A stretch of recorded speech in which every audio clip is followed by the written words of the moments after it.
আসসালামু আলাইকুম। মজাদার এই কচু শাক রেসিপিটি শেয়ার করছি আপনাদের সাথে। এখানে আমি অ্যাঙ্কার ডাল নিয়েছি, বুটের ডাল ভাঙ্গাটা আর কি।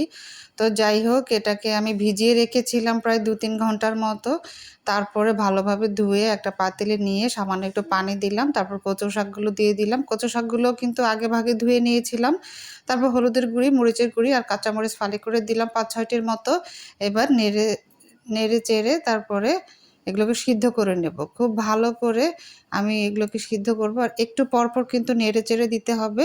তো এরকম একটা পর্যায় হলে আমি তুলে নিয়ে তারপর আরেকটি কড়াইতে রান্নার তেল দিয়ে দিলাম। তেলটা গরম হলে এর মধ্যে আমি পেঁয়াজ কুচি, রসুন কুচি দিয়ে দিলাম।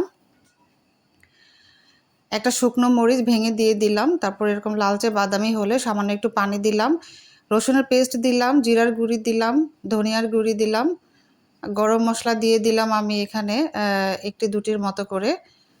তো এবার ভালো করে ৫-৭ মিনিট ধরে এই মশলাটাকে আমি কষাবো। যখন কিনা তেল ভেসে উঠবে উপরের দিকে, তখন আমি সেই সিদ্ধ করে রাখা কচু শাকটা দিয়ে দিব। তারপর আবারও কিন্তু ৮-১০ মিনিটের মতো চুলায় রেখে একদম শুকিয়ে তারপর এটাকে নামিয়ে ফেলতে হবে। আল্লাহ হাফেজ।